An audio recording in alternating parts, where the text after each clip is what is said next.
Hi everyone. So today I'm going to talk to you about the latest episode of The Mandalorian. This is season 2, episode 6, chapter 14.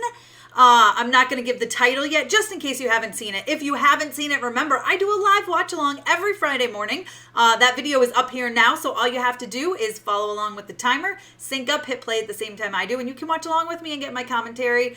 This is a quick episode. It's only about 34 minutes, and there's so much to unpack about it. I'm going to get full on into spoilers. I mean, this video is going to be riddled with spoilers. I'm basically going to recap the entire episode and then give you my thoughts on what we might see in the final 2 episodes and what I felt about this episode. So, yeah, let's get into it. Again, if you haven't seen it, bookmark this video and, of course, come back. But I am going to be telling all the spoilers, so just be prepared for that.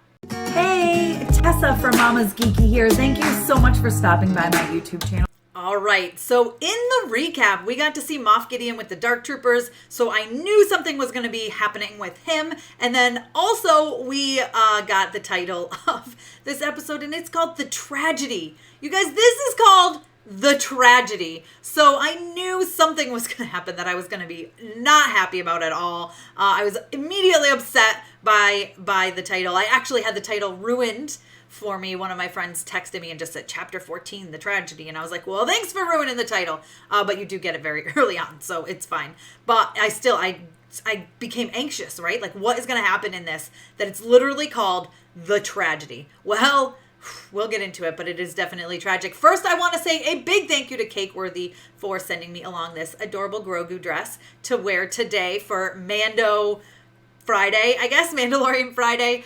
They also sent 2 more items, so I'll be wearing those the next 2 weeks. You'll have to wait and tune in to see what they are. But let's get back to this episode, The Tragedy. The very beginning of the episode, we have this adorable exchange between Grogu and the Mandalorian. They are on their way to Tython, and which really, honestly, I didn't expect them to get to in this episode, but they did. I really thought it was going to be a filler-ish episode until we got the title. So they have this little exchange where, you know, they're playing with that gear shift knob, using the Force again, and then Mando says some pretty crazy stuff that it's felt like he was trying to convince himself that it's all okay. You know, he's basically like, I'm gonna get you to the Jedi. You understand that's what I'm supposed to do. I'm supposed to get you to your people. You'll go with them if they ask you to, right? You understand. And it was more or less like he's trying to convince himself that this is okay. This is what's supposed to happen.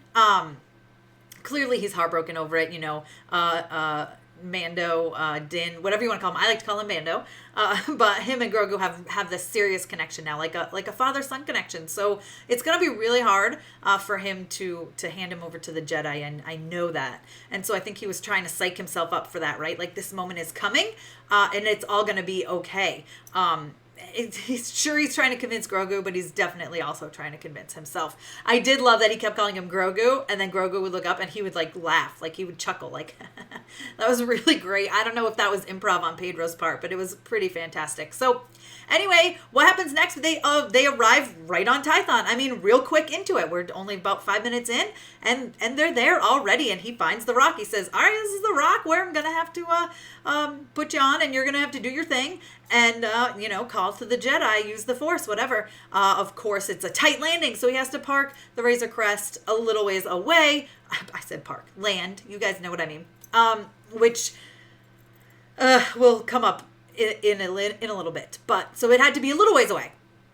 They flew themselves over, with the jetpack, and now Grogu's just kind of doing his thing. He puts him down, and check this out. Does this not give you like serious Yoda vibes? Like, look at his little fingers. He's so cute. And you can tell he's super strong in the Force here, which we already knew, but you know, still, it's pretty awesome to see. And I say, oh, we got Yoda vibes. He's literally Yoda species, but you guys know what I mean, right? It's very like, it was so cute. Anyways, so then what happens now? He's in this thing. Mando can't break into it, right? It's this crazy force field. Field. I don't know why that makes me laugh, but it does. But some serious stuff is going down. We see the slave one, and I was like, we're getting Boba. Finally, we're getting more Boba because we got about 2 seconds of him in episode 1, I think it was, and now we're in 6, so we're finally getting some Boba. So Slave 1 lands, and you see Boba walk out, and he's all like, hey, I came for my armor, and Mando's like, hey, this is my armor. And he's like, no, not that armor, my armor, the one you got from Cobb Vanth. It's mine. And Mando's like, well, are you a Mandalorian? And he's like, well, I'm just kind of my own dude doing my own thing around the galaxy. And Mando's like, well, then I'm not going to give it to you because it belongs with the Mandalorian. And then he's like, well, I have a sniper with me. And they did show this at a very, very quick scene at the beginning. Where you see Fennec, who was Ming-Na's character from season 1, on the sand on the ground, and you see a cloaked figure walk up to her. I think you just kind of see the feet. But anyway, now he's like, I have a sharpshooter, and, she's going to shoot that little creature. I forget what he called him, but he didn't call him the child. But he said, your little friend or your little buddy or something. And then you hear, and if you remember, I never miss. And I was like, what? It is her. She's back. Super exciting. And he's like, whoa, you were left for dead. And then one of my favorite lines of all time, or he says you were dead. This is one of my favorite lines of all time. Seriously, Boba goes, she was left for dead on the sands of Tatooine, as was I. Bam! Because he was. Remember, he was in the Sarlacc pit, or inside the Sarlacc, really. And so obviously he has made his way out, as we all know. He's there, and she's like, my life is indebted to Boba Fett. She calls him Boba Fett. So I had some people say to me, well, you never know. He has to be a clone. He could be a clone, right? He could not be Boba Fett. You never know. Now it's confirmed that he's definitely Boba Fett. I assumed when he had Slave 1 he was. I knew, but some people out there were speculating, well, it could have been a clone, It's not. It's definitely Boba Fett. But now what happens is stormtroopers land. So now we've got Grogu over there doing his Force thing, trying to connect with the Jedi. And now we have an amazing team up between Boba, Fennec, and Mando, and they are just taking out these stormtroopers. And Boba Fett does not have his armor at this moment. He has this crazy stick. I think it's a Tusken Raider stick, and someone told me the name of it, and I forget already. But he is just taking out stormtroopers, man. And it is the coolest because he is like smashing them and their armor is like shattering. He hits this guy in the head and he's down on the ground and his helmet is all like bashed in and broken. And it's so cool. And he's so badass. And I was immediately like, yes, this is Boba. This is the Boba I love. And it's so great to see that. And then at one point he sees the Razor Crest and he runs in and he gets his armor and he comes back out and like, look at this team up. If you're like, look how amazing the three of them look together. You've got Boba and Mando and Fennec and they're all just amazing and badass. And so they're taking on all these stormtroopers and eventually they get them to flee and Boba sends a missile off and explodes one and Mando's like, nice shot. And he's like, I was shooting for the other one. And then guess what happens? Dun dun dun. Something shows up and that's the Razor Crest getting exploded. You see this big missile come from the air and explode the Razor Crest. And also then you see it goes to it. It's the Empire. The ship, it's amazing. And then you see Moff Gideon and he's all, are the Dark Troopers ready yet? And you're like, oh snap, it's gonna be the Dark Troopers, I knew it. And then the Dark Troopers come down and they take Grogu with them. They surround him. They take Grogu because he's exhausted at this point. I think I forgot to mention he finished his little Force whatever and then he like passed out and was sleeping because it makes him very tired after he uses his powers, especially that much. So they take him onto the ship, and now Mando is going through the rubble, and he finds the gear shift knob. And you guys, it's so heartbreaking because he holds it in his hand, and he's just like, and he's like, the child is gone. We're even, like, Boba, you have your armor back. It belongs to you, because Boba's like, let me show you something. Blah, blah, blah. My dad was Jango Fett, and blah, blah, blah. And he fought in the Mando War, and you're like, okay, cool. And then he's like, our job here is done, whatever. And Boba's like, no. We made a pact with you. You give us the armor, we protect the child. So now the three of them are going to be teamed up together for, I imagine, the rest of the season. Which, yes, it's only 2 episodes, but I'm so excited to see the three of them just sticking together for this and to get Grogu back. It's really awesome. So, poor Grogu. Look at him. This is a shot from the very end But I just wanted to show it now because you just feel so bad for him. He's got his little shackles on. They actually stun gunned him.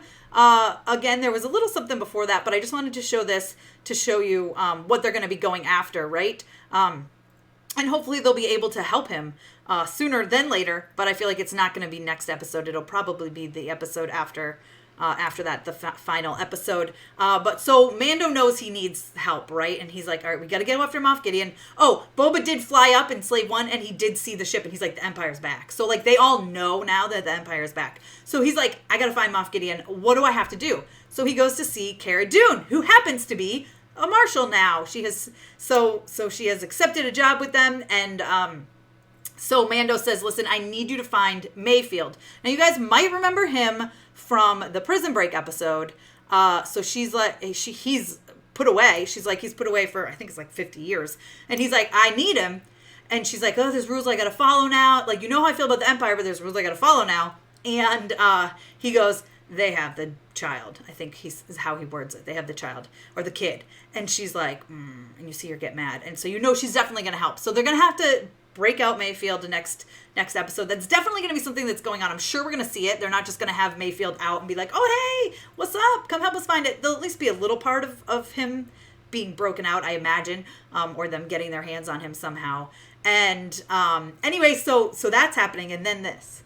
We actually see Grogu using the Force quite a bit. He's absolutely destroying the stormtroopers. It's a really amazing scene. He literally is Force choking two stormtroopers at the same time, which makes me feel like the dark side is pulling him a little bit. And remember what Ahsoka said about his fear. So I don't know. He could easily turn to the dark side sometime in the future. Well, clearly that's what Moff Gideon wants. Now, Moff Gideon walks up to him and says, have you ever seen one of these before? And puts the lightsaber, or the dark saber, I should say, in his face. And the dark saber looks amazing, of course. And, then he just basically tells him, you can't play with this just yet. So there's something going on there. Yes, they want his blood for whatever they were doing.